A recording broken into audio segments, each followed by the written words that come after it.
Iran के supreme leader Ayatollah Ali Khamenei की मौत हो चुकी है। अमेरिका इजराइल ने 28 फरवरी की स्ट्राइक में उन्हें मार गिराया है।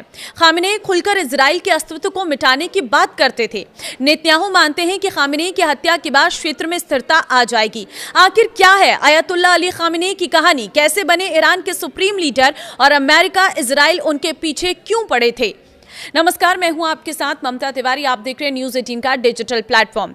इजराइल के विदेश मंत्री गिदोन सार ने कहा है कि supreme leader Ayatollah Ali Khamenei को खत्म करने की जल्दी ईरानी सरकार के बनाए जा रहे न्यूक्लियर और मिसाइल प्रोग्राम से अस्तित्व के खतरे की वजह से हुई।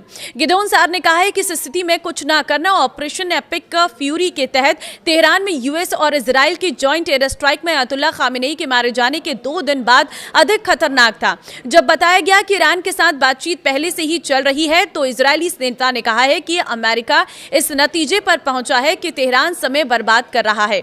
अपने बैलिस्टिक मिसाइल प्रोग्राम के हमले में अमेरिकी रेड लाइन को पूरा नहीं कर रहा है। गिदोन ने कहा कि हमें पता था कि बहुत कम समय में ईरान अपना पूरा न्यूक्लियर प्रोग्राम एक बड़े गहरे अंडरग्राउंड इंस्टॉलेशन में लगाने वाला था। यहां इजराइल और अमेरिका हवा से असरदार तरीके से हमला नहीं कर सकते हैं। वे बैलिस्टिक मिसाइल प्रोडक्शन के साथ भी ऐसा ही करने का प्लान बना रहे हैं। उन्होंने कहा है कि बेशक हमारे लिए यह अस्तित्व का खतरा है, इसलिए क्योंकि हमने सोचा कि हम समय बहुत कीमती है। हमने ईरानी लोगों की उम्मीदों को ध्यान में रखा, जिन्होंने आजादी के लिए बहादुरी से लड़ाई लड़ी, लेकिन बिना किसी बाहरी मदद के इसे हासिल कर नहीं सकते थे। इसलिए हमने अपने अमेरिकी दोस्तों के साथ मिलकर तय किया कि हमें कार्रवाई करनी चाहिए। गिदोन सार ने कहा है कि बेशक मुश्किल हो सकती है, लेकिन इस स्थिति में कार्रवाई न करना कार्रवाई करने से ज्यादा खतरनाक है। खामेनेई की मौत ने ईरानी पावर स्ट्रक्चर में एक खालीपन पैदा कर दिया है। इसके अलावा दुनिया भर के लाखों शिया मुसलमानों के लिए टॉप पोजीशन खाली हो गई है, लेकिन हत्या तुरंत जीत में तब्दील नहीं होती।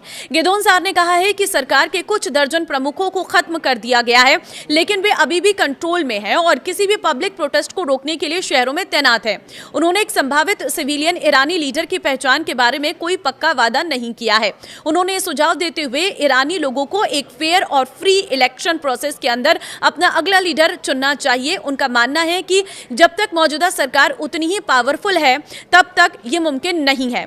यूएस और इजराइल ने शनिवार सुबह ईरान पर हवाई हमलों के साथ ऑपरेशन एपिक फ्यूरी शुरू किया, जिसमें तेहरान में एक सुरक्षित कंपाउंड पर भी हमला किया गया, जहां खामेनेई मौजूद थे। ईरान ने अपनी पूरी ताकत से जवाब दिया, क्योंकि मिसाइलें खाड़ी के स्काईलाइन में एक दूसरे से टकराई, जिससे नतीजे में दुबई, अबू धाबी, दोहा और मनामा जैसे अरब शहरों में धमाके हुए।